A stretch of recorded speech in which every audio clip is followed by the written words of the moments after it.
Voilà, eh bien j'aimerais partager avec vous ce matin la parole de Dieu. Et le thème, dans les annonces de dimanche dernier, j'avais fait une petite introduction sur, rappelez-vous peut-être, euh, l'importance de mettre Dieu avant dans nos prières, avec l'exemple que nous avons dans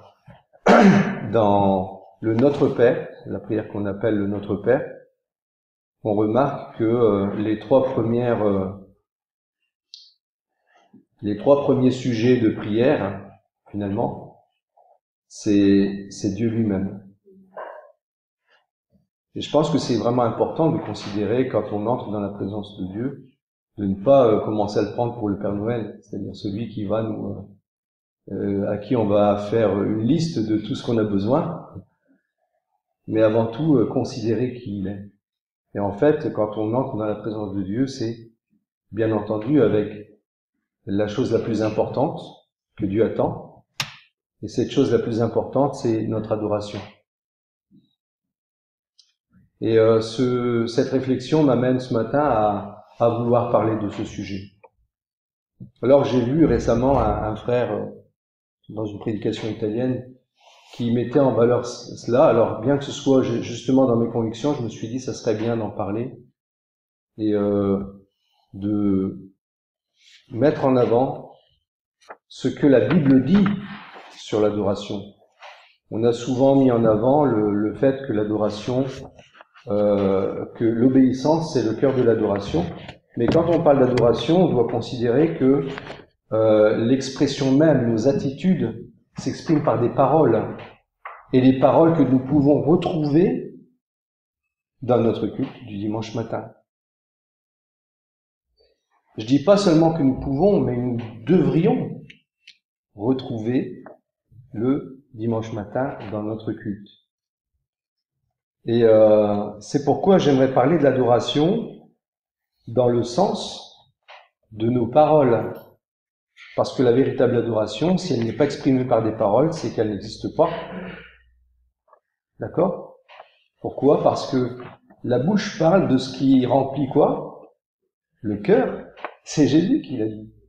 Si donc nos attitudes qui sont dirigées par une bonne réflexion, une bonne doctrine qu'on va voir justement dans le thème de ce matin, eh bien forcément, il y aura dans notre bouche le véritable culte, la vraie adoration. Amen. Amen.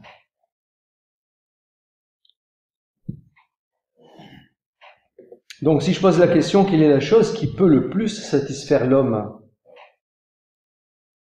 C'est de connaître et adorer son Créateur. L'homme trouve enfin son but et sa plus grande satisfaction lorsqu'il adore véritablement son Créateur. Quelqu'un pourrait dire, pourtant, l'homme cherche beaucoup dans l'argent, dans la richesse, mais c'est une illusion. La vérité, c'est qu'à la fin, l'homme se rend compte que ça n'étanche pas cette satisfaction. Parce que si on gagne 1 million d'euros par mois, on en veut 2. Vous voyez ? Donc on n'est jamais, le cœur de l'homme n'est jamais rassasié par le matérialisme, par quelque chose que le monde peut offrir. Mais il trouve enfin son rassasiement, sa satisfaction, lorsqu'il adore véritablement son Créateur. Et on a été créé pour ça. On a été connecté pour ça. Et tant que cette connexion n'est pas réalisée, dans ce sens, eh bien, ça ne marche pas.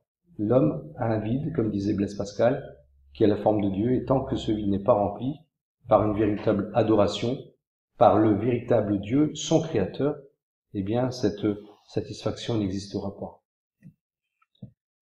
Donc, c'est le plus grand privilège que peut vivre l'homme de Dieu. C'est ce qu'un non-croyant, fondamentalement, ne peut pas faire. Et c'est ce que le croyant fera pendant toute l'éternité. Ça devrait nous faire réfléchir, hein. Et on ne se lassera pas. C'est ça qui est extraordinaire, quand on réfléchit à ça. On ne se lassera jamais d'adorer notre Dieu. C'est un engagement de l'homme sauvé du péché et de la mort envers l'Éternel, son Créateur. Parce que quand on a réalisé par quoi on est passé, on ne peut que adorer. D'accord? Et cette adoration, c'est un engagement, c'est une décision personnelle. Dans toute la Bible, nous retrouvons ce thème de l'adoration. Par exemple, dans le psaume 100, au verset 4, on a une invitation à entrer dans la présence de Dieu. Et le verset 4 du psaume 100 dit ceci: « Entrez dans ses portes avec reconnaissance, dans ses parvis avec louange, avec la louange. Célébrez-le, bénissez son nom. Car l'Éternel est bon, car sa bienveillance dure toujours, et sa fidélité de génération en génération. » Dieu nous ordonne d'entrer dans sa présence avec adoration. On voit le terme ici repris pour l'adoration, reconnaissance et louange. En le célébrant avec reconnaissance. L'adoration, ce n'est pas ce que nous devons faire juste faire seulement le dimanche matin, même si nous l'appelons le culte, puisque le culte parle d'adoration. C'est le culte du dimanche matin qui doit refléter ce que nous devons rendre à Dieu chaque jour de notre vie. D'accord? C'est parce que chaque jour de notre vie, on a tellement réalisé que Dieu est bon pour nous, que le dimanche matin, avec nos frères et sœurs d'un même esprit, c'est ça la vraie communion. La communion, c'est pas ce qu'on fait à 12 ans dans le catholicisme, comme un brevet. C'est une réalité vécue, la communion, entre frères et sœurs, dans un même but. On pense la même chose, on a en commun une pensée, une façon de penser. Cette façon de penser, c'est louer, adorer Dieu, le reconnaître. La reconnaissance, c'est le reconnaître. Pas seulement pour ce qu'il est, dans ses attributs, et je vais beaucoup souligner ce point-là, le reconnaître dans ses attributs, mais le reconnaître aussi dans ce qu'il a fait, peut-être dans ta vie, dans nos vies. D'accord? Dans la Bible, nous avons différents mots qui traduisent une attitude d'adoration, comme adorer, bien entendu, célébrer, exalter, glorifier. Ils ont plus ou moins la même signification, mais qui permettent à chacun d'en enrichir le sens. Certainement, nous devons travailler pour manger et nourrir notre foyer. Nous faisons usage de nos dons spirituels pour édifier, évangéliser, mais ceci ne signifie pas adorer Dieu. Nous devons tout faire pour la gloire de Dieu, comme dit un verset de la Bible, mais là encore une fois, cela ne signifie pas que nous l'adorons quand nous faisons quelque chose, même si c'est pour la gloire de Dieu. Ça peut vous étonner ce que je dis, hein?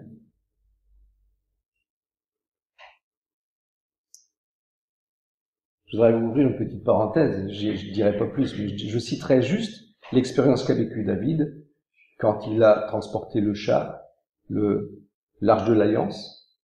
Je sais pas si vous connaissez l'histoire, hein? Ça lui a coûté cher, hein? Il y a eu un mort. Donc, réfléchissez rien qu'à ça. Pourtant, il était tout à fait convaincu que c'était dans la volonté de Dieu et que c'était, en tout cas, pour la gloire de Dieu. Il était tout à fait sincère dans sa pensée, dans son raisonnement. Mais, voilà. Est-ce que c'était vraiment, au final, est-ce que Dieu l'a reçu comme quelque chose pour sa gloire? Comme une action pour sa gloire? Quand on lit cette anecdote, vous avez tout compris. Donc, ce que je viens de dire, c'est réellement, c'est une vérité. C'est pas parce qu'on fait quelque chose pour la gloire de Dieu que c'est vraiment à la gloire de Dieu. D'accord? Que Dieu va en tirer une gloire, c'est ça que je veux dire. Voilà. Ouais. Il transportait. Voilà. Ils avaient désobéi, tout simplement. Mais il était tout à fait sincère, hein. Vous savez, quand il y a deux fils électriques qui pendent, vous pouvez être tout à fait sincère. Ah, pour moi, il n'y a pas d'électricité, hein. Je suis sûr, j'ai la foi qu'il n'y a pas d'électricité. Vous mettez les mains dessus, puis paf, restez collé. Voilà, et puis un mort en plus. Voilà. Donc, c'est pas notre sincérité qui fait la vérité. C'est très important ce que je dis là.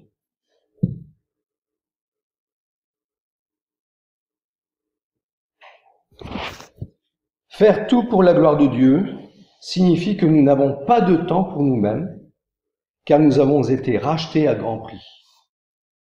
Donc quand on parle de tout, ça veut dire qu'on vit entièrement déjà pour le Seigneur. Regardons de plus près ce que signifie adorer Dieu. Adorer Dieu concerne nos paroles. Comment peut-on savoir si on est vraiment en train d'adorer Dieu ? Je ne peux pas réellement savoir ce que signifie avoir un rôle de mari si je ne connais pas bibliquement ce que cela signifie. Vous êtes d'accord là-dessus, hein ? Parce qu'on peut avoir des notions humaines, humanistes, du rôle de mari, mais qui ne correspondent pas à ce que Dieu veut du mari, n'est-ce pas, vis-à-vis de sa femme. Quel est mon repère ? Est-ce que j'agis bien ? Une question qu'on peut se poser tout le temps. Est-ce que, comme parent, par exemple, j'agis bien envers mes enfants ? Envers mon enfant qui traverse un moment difficile comme l'adolescence, par exemple. Est-ce que je suis là pour l'aider à devenir plus mature, à prendre conscience qu'il devient un homme, qu'elle devient une femme ? Dans l'adoration, est-ce que j'agis bien ? Pour bien agir dans l'adoration, il faut savoir ce qu'enseigne la Bible. C'est alors savoir ce que les mots adorer, louer, célébrer, exalter, glorifier impliquent dans ma vie. Il est triste de constater que tant et tant de chrétiens ont un concept très faux de ce que signifie adorer Dieu. Sur la base de ce que j'ai vu et ce que je vois personnellement dans certaines églises et des cultes sur Internet, la grande majorité des églises ont perdu le sens de l'adoration. Et je me demande, est-ce qu'à Condé, nous le savons ? Parce que ce qui m'intéresse n'est pas ce que font les autres, même si je regarde de temps en temps ce que font les autres. Ce qui m'intéresse vraiment, c'est ce que nous vivons à Condé, n'est-ce pas ? Si moi, personnellement, j'ai compris, j'ai bien compris ou pas, je ne peux pas me rassurer par rapport à ce que les autres font. Même si je vois, par exemple, ils font 4 erreurs. Mais si chez nous, on en fait 3, on n'est pas tellement mieux. D'accord ? Donc, on doit se poser des questions. Alors, adorer Dieu, c'est quoi ? Ressentir quelque chose ? Être sous l'effet d'émotions ? Non. Ce n'est pas ressentir quelque chose, rechercher une émotion et croire que ça vient de Dieu et que c'est le Saint-Esprit. Ce n'est absolument pas ça, adorer Dieu. Il est très facile de créer des émotions, de créer des sentiments. Il suffit de mettre de la musique et de dire gloire à Dieu, gloire à Dieu, gloire à Dieu, gloire à Dieu.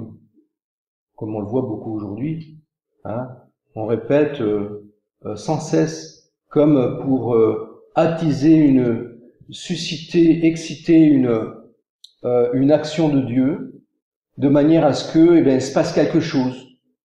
Et on dira c'est le Saint-Esprit. Vous voyez ? Donc c'est facile de créer ce genre de choses. Ou bien, par exemple, je te loue, je te loue, je te loue. Est-ce que je suis en train d'adorer Dieu à ce moment-là ? Non. Je ne suis pas en train d'adorer Dieu. Parce qu'on ne trouve jamais ça dans la Bible. Et je vais vous montrer.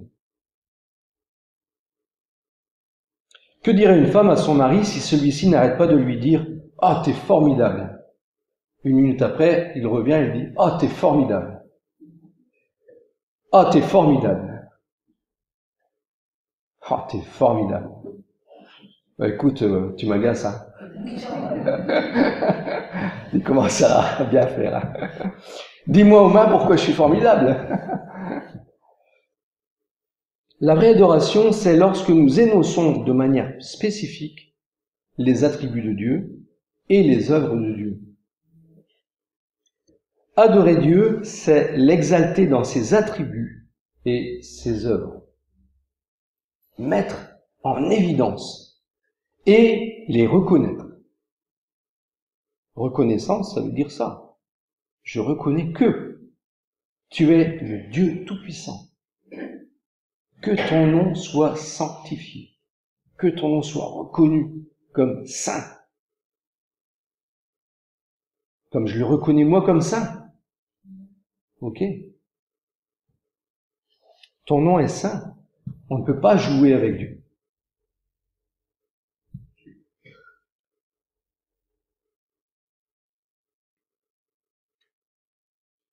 Adorer Dieu, c'est l'exalter dans ses attributs et ses œuvres, dans ce qu'il a fait. Reconnaître ce qu'il a fait aussi, dans ses œuvres. Les œuvres du passé, du présent, et ce qu'il fera aussi. On peut l'exalter pour ce qu'il fera. Merci Seigneur, parce qu'un jour je serai avec toi. Je serai dans ta présence. Hein? C'est ça de glorifier Dieu. Regardons de plus près maintenant le psaume 104. Ici, le psalmiste exalte Dieu dans sa grandeur. On va d'abord le lire. 104, versets 1 et 2. Mon âme bénit l'Éternel. Éternel mon Dieu, tu es infiniment grand. Tu es revêtu d'éclat et de magnificence. Il s'enveloppe de lumière comme d'un manteau. Il étend les cieux comme un pavillon. Remarquons que le psalmiste exalte Dieu dans sa grandeur sans pour autant dire « Tu es grand, tu es grand, tu es grand, tu es grand ». Vous voyez, il dit qu'une fois. Il dit « Tu es infiniment grand » et il continue en disant « Pourquoi ?» Il reconnaît que Dieu est infiniment grand. Vous voyez donc l'attribut et les œuvres.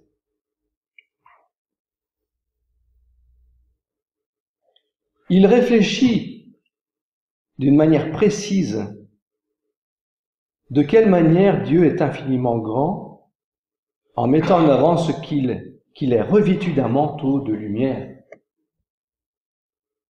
La Bible nous dit que Dieu est lumière. On sait ça. Dieu est lumière. Et dès lors qu'on connaît Dieu, eh bien on entre dans la lumière. Et on marche dans la lumière. On a étudié ce livret il n'y a pas très longtemps. Comment marcher dans la lumière. Cette réalité fait partie de la grandeur de Dieu. Donc adorer Dieu, c'est l'exalter de manière spécifique. La Bible nous dit aussi que Dieu a créé l'univers. Une petite question. Quelle est la grandeur de l'univers? Moi, j'en ai des vertiges quand j'entends dire que il n'y a pas de grandeur. C'est infini.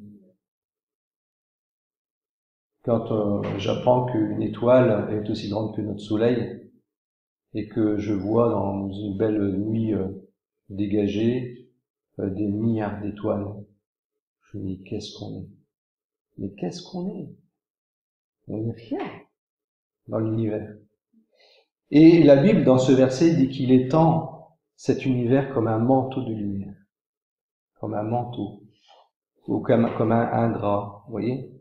Dans ce passage, comme une tenture, j'ai dans ma version ici. Comme un pavillon. Une tenture, une couverture. Donc le psalmiste commence par dire que Dieu est infiniment grand, ensuite il réfléchit et précise de quelle manière Dieu est infiniment grand. Donc adorer Dieu, c'est l'exalter de manière spécifique dans ses attributs. Et pour pouvoir le faire, il faut connaître les attributs de Dieu, bien entendu. Ce qui implique une méditation, une réflexion systématique. Si on ne prend pas le temps d'étudier qui est Dieu, On ne le connaît pas. On ne le connaît pas. Nous retrouvons donc deux manières d'adorer Dieu. La première, c'est écouter la musique en vidant son esprit et répéter les mêmes choses. C'est dangereux. Parce que bien des religions font ça.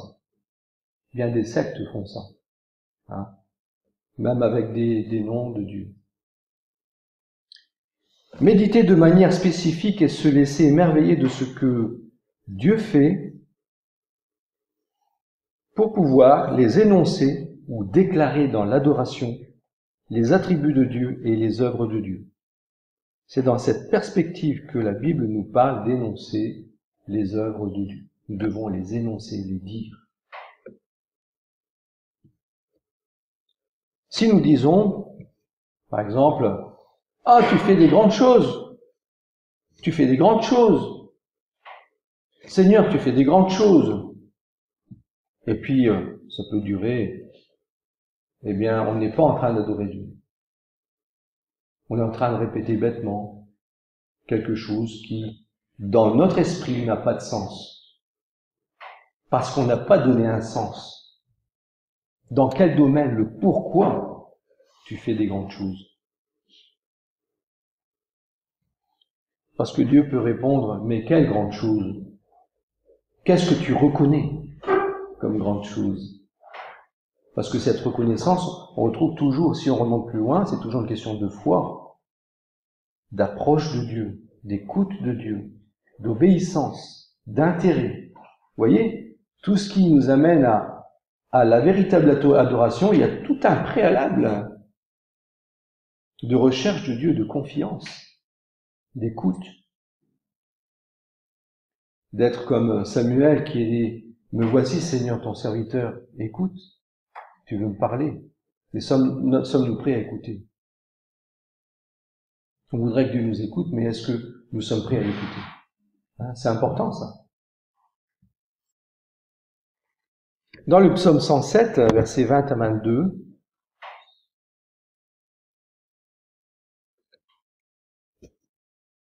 on a souvent dans les psaumes vous allez voir que c'est vraiment intéressant, il y a des beaux passages comme celui-là, versets 20 à 22, où il dit qu'il envoya sa parole et les guérit. Il les délivra de leurs infections. Qu'ils célèbrent l'Éternel pour sa bienveillance et pour ses merveilles en faveur des humains. Qu'ils offrent des sacrifices de reconnaissance et qu'ils redisent ses œuvres avec des cris de joie. Nous voyons dans ces versets l'énonciation des œuvres de Dieu. On pourrait dire, je connais les œuvres de Dieu. Ce n'est pas suffisant de connaître les œuvres de Dieu. Il faut les énoncer et en parler, parce que dire je te loue pour ce que tu fais, eh bien c'est parce que tu fais des grandes œuvres, ce n'est pas louer Dieu. Pour quelle œuvre est-ce que je loue Dieu? La vraie adoration, on voit dans la Bible, à chaque fois, qu'elle requiert une substance et de la reconnaissance pour cette œuvre. Une substance, c'est-à-dire un sujet, une raison. Dans le psaume 150, puisqu'on parle de sacrifice de reconnaissance dans le verset 22, et de rappeler, redire les œuvres avec des cris de joie, donc dans le psaume 50, remarquez que ce verset dit ceci, « Celui qui en sacrifice offre la reconnaissance me glorifie.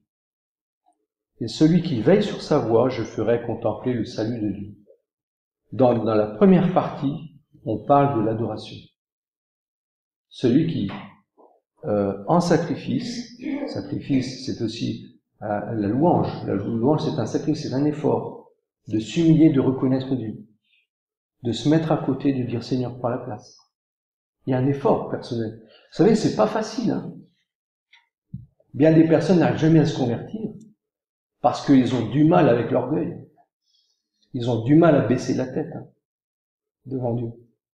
Et c'est un sacrifice, un effort de s'humilier et de laisser la place à Dieu, de lui dire Seigneur, tu as raison, je reconnais ton œuvre, Offre la reconnaissance, celui qui en sacrifice offre la reconnaissance me glorifie. Et celui qui veille sur sa voie, c'est-à-dire qui obéit, je ferai contempler le salut de Dieu. Il y aura un fruit à son obéissance. Mais l'adoration, c'est la première partie du verset. La véritable adoration exprimée avec des lèvres. C'est la première partie du verset.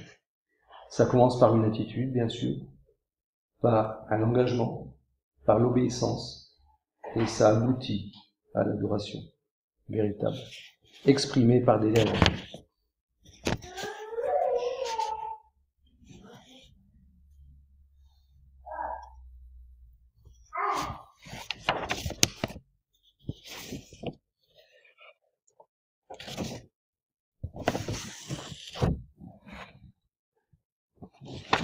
J'ai perdu. Ok. Nous allons voir maintenant le psaume 136, verset 3. On voit que le psalmiste adore Dieu en exaltant sa bienveillance. Et on va lire ensemble les versets 3 à 16. Versets 3 à 16. Je vais suivre dans ma Bible. Psaume 136.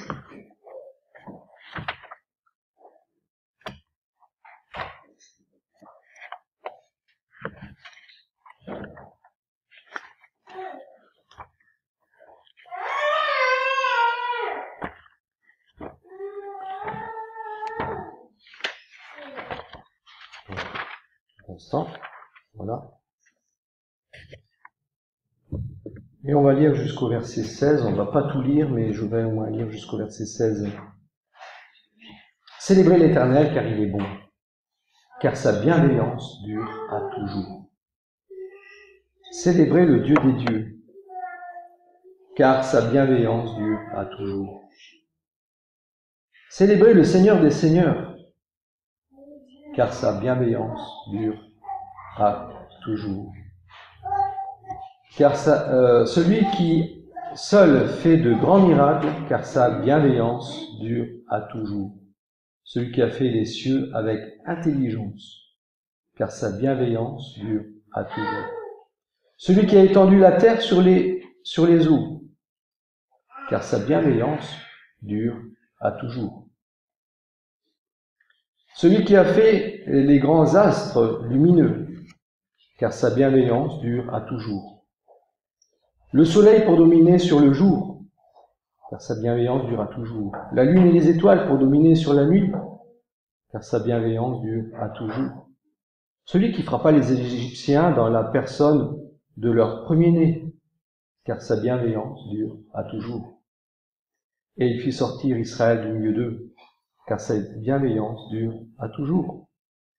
À main forte et à bras étendus, car sa bienveillance dure à toujours. Celui qui coupa en deux la mer des joncs, car sa bienveillance dure à toujours. Qui fit passer Israël au milieu d'elle, car sa bienveillance dure à toujours. Et précipita le Pharaon et son armée dans la mer des joncs, car sa bienveillance dure à toujours. Celui qui conduisit son peuple dans le désert, car sa bienveillance dure à toujours. Et on peut continuer encore comme ça jusqu'à la fin. Vous remarquez une chose. Car sa bienveillance dure à toujours. Mais est-ce qu'il le dit comme ça? À chaque fois, il y a une raison. À chaque fois, voilà, ses attributs, ses œuvres, ses attributs, ses œuvres, ses attributs, ses œuvres. Et on considère qu'à chaque fois, il est digne de louange, à chaque fois. Le psalmiste aurait pu faire autrement. Il aurait pu dire « L'Éternel a sauvé son peuple, car sa bienveillance durera toujours. » C'était fait. L'Éternel a sauvé son peuple. Sans plus. Mais là, il y a des détails. Et chaque détail parle de la grandeur de Dieu, de ce que Dieu seul peut faire. Chaque détail mérite un arrêt, une pause. Je réfléchis. C'est extraordinaire. Nous, on est sortis de l'Égypte. Je me mets à la place du psalmiste. On est là aujourd'hui. On vient de l'Égypte. Donc, rien que ça. On a pu rester 40 ans dans le désert. On n'est pas mort. On a combattu des nations beaucoup plus puissantes que nous. On n'est pas mort. On a survécu. On est là aujourd'hui. Et tout ça, à chaque fois, c'est grâce à Dieu. Mais à chaque fois, on peut dire, car ta bienveillance est toujours. Les chars du Pharaon ont été engloutis. Donc, vous imaginez, il y avait une grande puissance là derrière qui était prête à détruire Israël. Mais Dieu les a jugés dans la mer. Et tout ça, c'est des sujets de louange. Et quand ils sont sortis de l'autre côté, qu'est-ce qu'ils ont fait, le peuple d'Israël? Remarquez ce qu'ils ont fait. Ils ont dansé, ils ont chanté, ils ont fait la fête. Ils ont loué le Seigneur. Ils n'ont fait que ça, dès la sortie. Et après, bien sûr, ils sont tombés dans la tentation parce qu'ils ont péché dans le désert. Mais là, ils ont rendu grâce au Seigneur, ils ont pris conscience de vraiment cette grande victoire dont Dieu seul peut être glorifié. Un autre événement qu'on retrouve dans l'Évangile,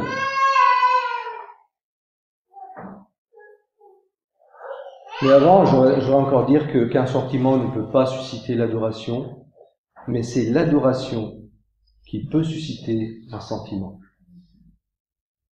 C'est pas parce qu'on va exciter des sentiments que on va créer l'adoration. Par contre, quand on considère les vérités, eh bien, il va se produire une adoration qui va susciter des sentiments. La vraie adoration ne peut être faite sans considérer les vérités sur Dieu et sur ses œuvres. Jésus nous dit dans l'évangile de Jean, chapitre 4, dans cette anecdote avec la Samaritaine que vous connaissez certainement, lorsque Jésus parle à la Samaritaine, au verset 23, il dit ceci: « Mais l'heure vient, et c'est maintenant, où les vrais adorateurs adoreront le Père en esprit et en vérité. » Ce sont de tels adorateurs que le Père recherche. Dieu est esprit et il faut que ceux qui l'adorent en esprit et en vérité. Un autre passage dans Luc chapitre 1 versets 46 à 55.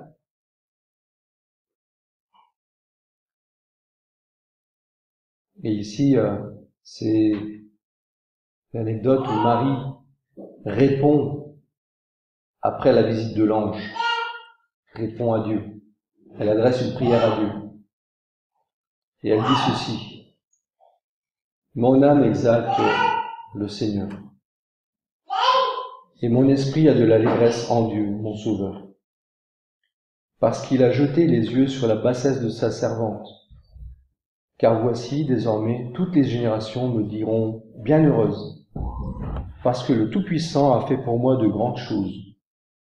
Son nom est saint. Et sa miséricorde s'étend d'âge en âge.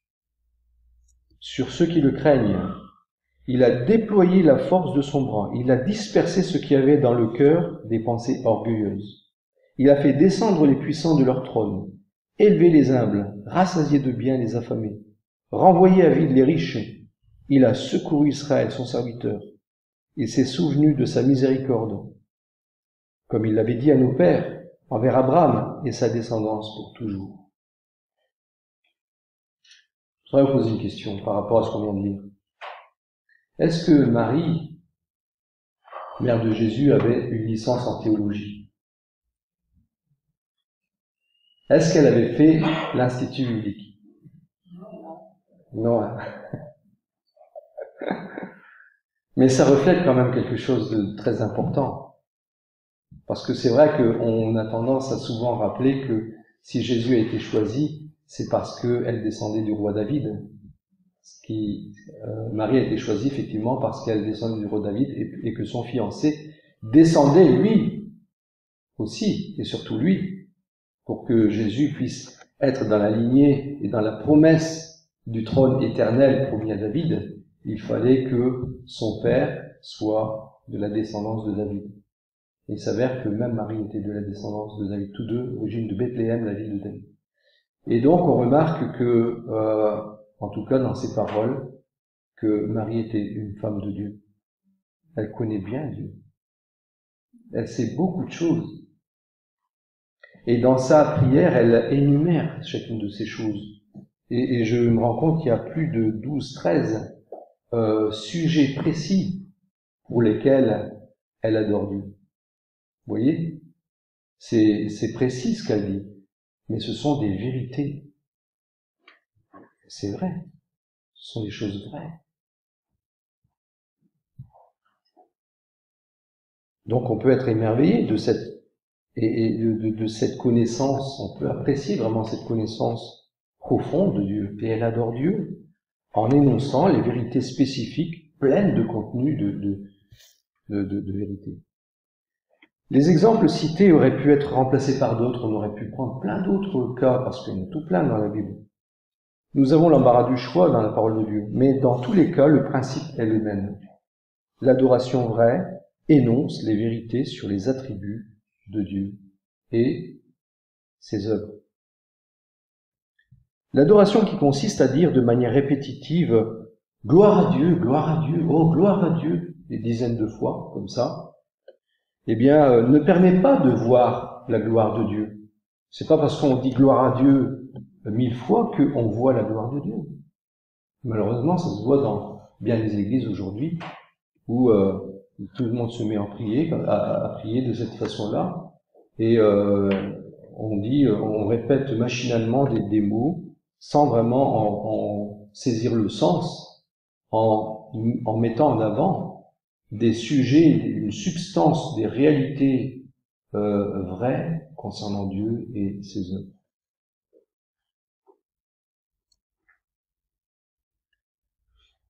Alors, elles ne permettent pas de voir la gloire de Dieu parce que ce sont des paroles dites pour susciter un sentiment, une émotion.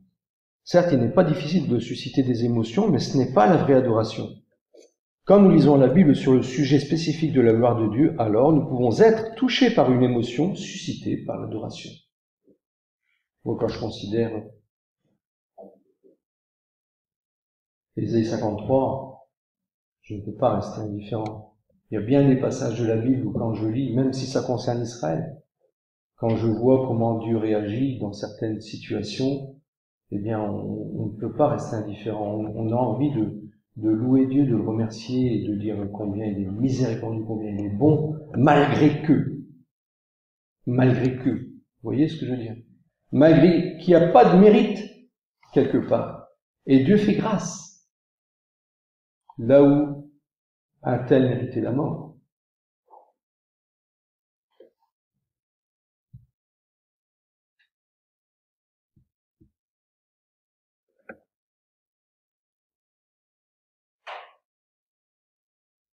La création d'émotions ne crée pas d'adoration, comme par les moyens de la musique, des ambiances mystiques, comme nous pouvons le voir dans de nombreuses religions. On voit en Amérique qu'il existe des séminaires pour conducteurs de louanges. On y apprend à créer des ambiances, des atmosphères avec de la musique, des paroles, des effets lumineux, et même, j'ajouterais, pour de la fumée pour créer l'émotion. Ça donne une impression de Shekinah. Le Shekinah, vous savez ce que c'est? C'est cette fumée qui était la gloire de Dieu dans le tabernacle. On dira, quelle belle adoration, mais il n'y a pas d'adoration. L'écoute de la parole de Dieu suscite la foi et l'émerveillement. Et la foi en action implique la vraie adoration qui met en avant ce qui nous émerveille et nous pousse à adorer. Voilà. La foi en action, c'est une foi qui va adorer. Elle nous pousse à mettre en avant. Pourquoi est-ce qu'on est en train d'adorer Dieu? Qu'est-ce que j'ai compris ce jour, ce matin, ce soir, à tel moment de ma journée, au travers d'une expérience, d'une découverte?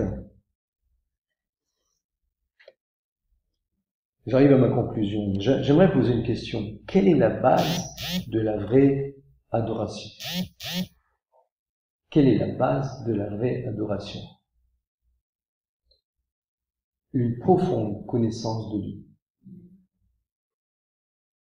Comme Marie, qui avait une profonde connaissance théologique, plus on connaît Dieu, et plus on l'adore. Plus on connaît Dieu, et plus on l'adore. Plus nous méditons sur les attributs de Dieu et ses œuvres, plus nous sommes encouragés, voire poussés par cette motivation qui naît de cette découverte, poussés à l'adorer. L'adoration, c'est le résultat naturel de la vraie théologie, la vraie connaissance de Dieu. Plus nous connaissons Dieu en esprit et en vérité, plus nous voulons l'adorer. On ne peut plus faire autrement. Voilà. C'est que quand on découvre, c'est comme on découvre un trésor, tu ne peux pas être indifférent. Voilà. On ne peut pas être indifférent.